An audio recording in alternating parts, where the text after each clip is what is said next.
살롬, 잘살롬. 자, 종말이 가까이 왔다 쳐. 그럼 이 종말을 대하는 태도는 어때야 할까요? 현실을 부정하고 정말 무슨 교회 일에만 매달려야 할까요? 아니면 통제 시스템을 피하기 위해서 저 산속에다가 자급자족을 위한 시설들을 만들어야 할까요? 네, 당연하죠. 지금 사람들이 싫지만 그래도 기꺼이 생업을 포기하고 집에만 숨어있는 이유가 뭔데요? 목숨보다 중요한 건 없으니까. 내 생명이 위협받는다는데 또 세상에 끝이 온다는데 우리의 역량을 다 거기에 집중시켜 그 시대를 대비해야죠. 얼마를 들여서라도. 자급자족을 위한 땅을 사고 집을 짓고 할 수만 있다면 다른 사람들까지 함께 살 수 있는 집단 수용시설을 건설하고 지금부터라도 농사 짓는 것을 연습해야 합니다. 또 자급자족 할 수 없는 공산품의 경우에는 최대한 많이 사서 지하 저장고에 넣어놔야 돼요. 그래서 그곳에서 예배를 드리고 신앙을 지키면서 재림의 때와 종말을 준비해야 합니다.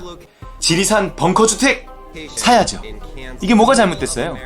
임박한 종말에 대한 인지가 있다면, 그걸 정말로 믿는다면 당연히 이렇게 반응해야 하는 거 아닌가요? 예를 들어 앞으로 어느 날 지금과 같은 코로나가 다음 주부터 다시 시작될 거다 미리 알게 된다면 당연히 어떻게 해야 될까요? 떨어질 주식을 팔아야겠죠. 오를 주식을 사야 합니다. 우린 이전에 경험했으니까. 또 뭐 마스크를 대량으로 사둬야 돼요. 그 위기를 기회로 만들어야 돼요. 여러분 솔직히요, 분별하기가 어렵습니다. 지금 누군가 종말에 대비해서 이렇게 살고 있다면 틀렸다고 말하기 어렵다. 왜냐면 지극히 논리적이고 또 신앙적으로 보이기 때문이에요. 종말이 다가옴을 진짜로 믿는 사람의 당연한 행동입니다. 하지만 우린 좀 더 깊이 생각해 볼 필요가 있어요. 우리는 현실을 어디서 바라보고 판단해야 하는지 먼저 알아야 돼요.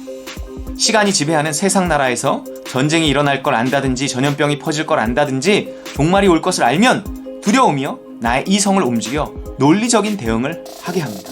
어떻게든 살아남아야 하고 혹은 위기를 기회로 만들어야 하니까요.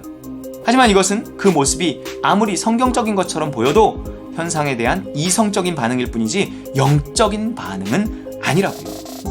우린 현실을 하나님 나라에 속해서 바라봐야 합니다.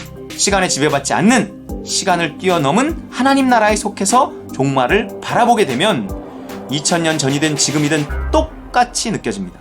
한마디로 가까이 왔다 하는 거예요. 그래서 임박한 종말에 대한 긴장을 갖긴 하지만 그것이 세상 나라에서 갖는 두려움과는 다릅니다. 그야말로 깨어있다 그러는 거예요. 베드로도 바울도 예수님도 이런 식으로 깨어있었다는 거죠.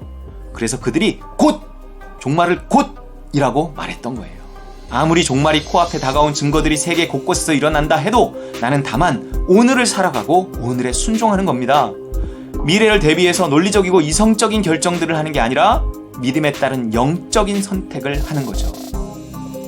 아니 그 믿음이 나로 하여금 산속에 집 짓고 자급자족하라고 가르쳐주지 않을까요? 네, 그땐 그렇게 하세요. 하지만 하나님의 명령은 항상 성경적이어야 합니다. 성경적인 하나님의 뜻은 항상 타인을 향해 있어요. 하나님 나라의 본질이 사랑이기 때문입니다. 나와 내 가족만 살아남기 위해 산속에 집 짓고 자급자족을 연습하라는 것은 세상 나라에 속한 내 이성의 요구가 99% 확실할 겁니다. 만물의 마지막이 가까이 왔으니 그러므로 너희는 정신을 차리고 근신하여 기도하라. 만물의 마지막이 가까이 옴을 볼수록 뭘 해야 돼요? 기도해야 돼요. 왜요? 마지막이 가까운 증거들이 나타나면 지금처럼 두려워지거든요. 그러니 두려움이 시킨 일을 할 확률이 커져요. 산속에 집 짓고 이럴 수 있다는 겁니다. 그러니 그러지 않기 위해선 뭐 해야 된다는 거죠? 기도해, 기도. 왜? 기도가 나를 하나님 나라에 두기 때문입니다. 아무리 종말이 가까이 오고 예수님의 재림이 가까이 옴을 현상적으로 보더라도 두려워하지 않기 위해서예요. 오늘도 어제처럼 그냥 믿음으로 살기 위해서입니다.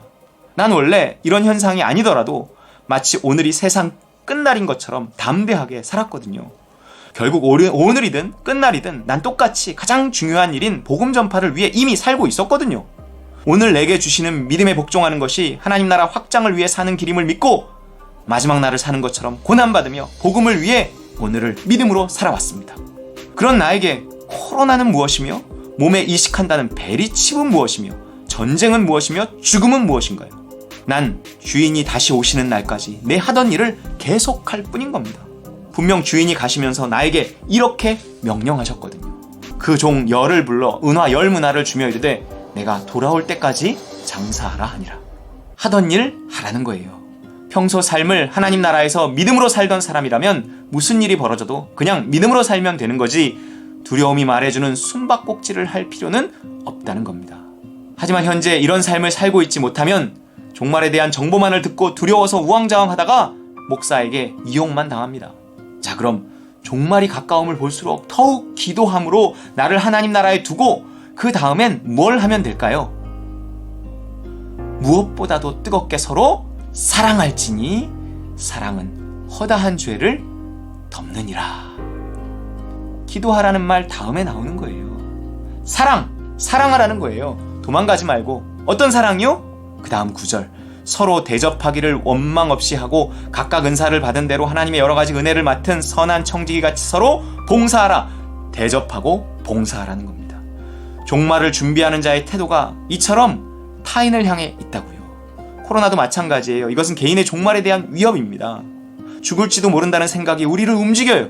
그래서 산속으로, 누구는 섬 하나를 통째로 사서 그곳으로, 누구는 코로나 확진자 없는 나라로, 대부분은 집 안으로 도망가게 한 겁니다. 하지만 그런 위협 앞에서도 하나님 나라에 속한 사람은 나 아닌 타인을 위해 대접하고 봉사합니다. 이게 구원받은 자의 모습이에요. 아무리 숨어서 도망 다니다가 120살까지 살아도 믿음을 거두어 가시면 끝난 거예요. 그건 신앙은 단지 숨어서 지키는 것이 아닙니다. 오히려 나를 드러내고 고난과 위험을 감수할 때 잘하는 거예요. 내일 세상이 끝난다면 당신은 오늘 무슨 일을 하시겠습니까? 기도하고 사랑하고 대접과 봉사, 즉 전도하고 선교하는 겁니다. 오늘을 사는 거예요. 마지막 날인 것처럼. 누가 몇 날 며칠에 종말이 온다고 해도 두려워 말고, 종말의 현상을 눈앞에서 봐도 흔들리지 말고, 목사님이 뭐라고 협박해도 속지 말고, 난 원래 오늘을 종말처럼 살아요 라고 말하며 하나님 나라에 속한 뜨거운 삶을 살아가야 합니다. 하지만 제가 생각해도요, 30년 이내에는 정말 무언가 있을 것 같습니다.